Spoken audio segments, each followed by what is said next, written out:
জীবিত ধরে আনার যত্ন করেছিলাম। জবাব দে। অপর লোকে কেড়ে নেবে বলে জীবন্ত অবস্থায় আনতে পারিনি, তাই তাই তো আমি নিজ হাতে ওদের দুই ভাইকে একের সাথে এক অবস্থায় একই তরল দিয়ে দুই জনের মাথা নিজ হাতে কেটেছি। এই তো বাসানাদার, দেখুন আপনি ভালো করে দেখুন। এখন আপনি আমার ৫,০০০ মোহর দিন, আমি এখান থেকে চলে যাই। পুরস্কার দেব। ওহে বীর, তুমি এই যুগল বালক দুটিকে হত্যা করেছ। তোমার হৃদয় কি একটু কেঁপে উঠল না? তুমি মানুষ না জানোয়ার? তুমি কেন এই বালক দুটিকে হত্যা করলে? তোমার এই বালক দুটির মুখ দেখে তোমার কি একটু মায়া হলো না? তুমি এতই পাষাণ হয়ে জন্মেছিলে। এই মাথা দুটি তোমার কার্য হলো।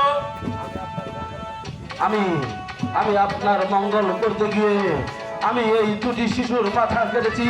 শুধু তাই না, আমি আপনার কাজ হুকুম পালন করতে গিয়ে আমি আমার নিজের স্ত্রী, নিজের দুই সন্তানের মাথাও কেটেছি।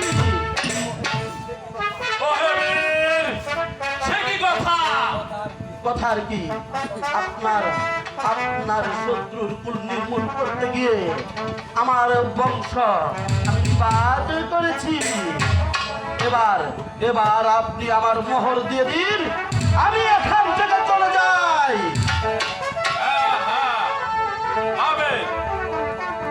তবে তোমার মোহর পুরস্কার পাবে না।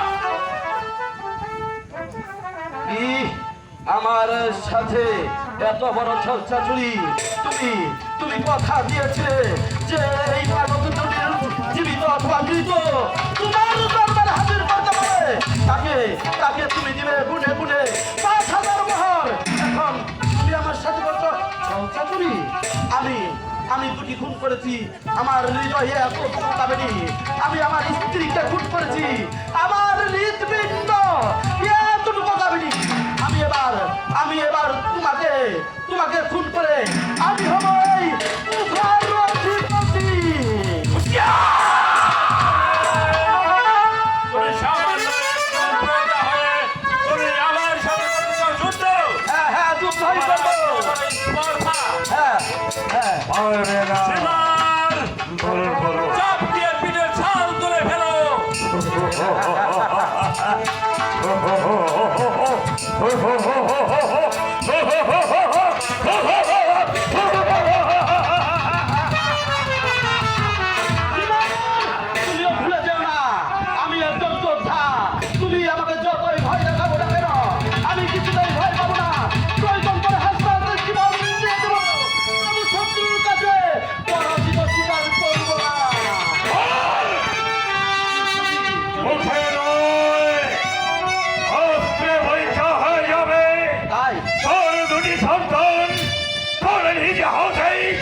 তোর কোনো ক্ষমা হবে না।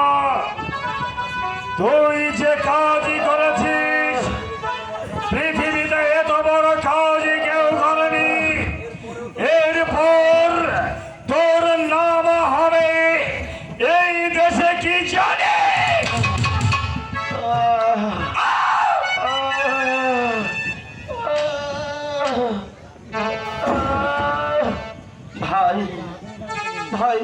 আমাকে ক্ষমা করে দাও। তুই যার জন্য যা করেছি এবার তার প্রায়শ্চিত্ত তোকেই ভোগ করতে হবে। না ভাই, মুসলিমের দুটি সন্তান নিজ পাপে নিজ কলঙ্ক ওদেরকে নিজ হাতে তুই ছিলাম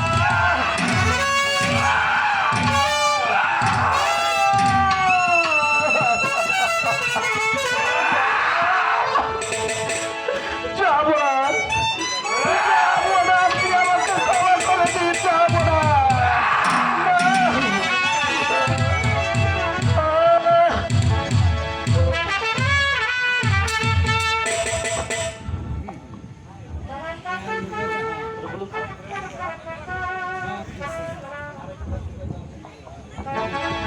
এবার আপনার অনুমতি পেলে ওই বেদবেটাকে আমি এ দুনিয়া থেকে শিরচ্ছেদ করব, কারণ তুমি ওই পাপীটাকে শিরচ্ছেদ করে ওই চিগাল পুকুরের মাঝে বিলিয়ে দিবে যাতে ওরা ভক্ষণ করতে পারে।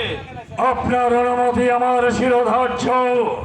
ওই দুটি মাছম বাচ্চাকে যে স্থানে ও শিরচ্ছেদ করেছে আমি ওকে নিয়ে যাব ঠিক সেই স্থানে ওকে আমি নিজে হাতে খণ্ডিত করব। আসি আসি আসি।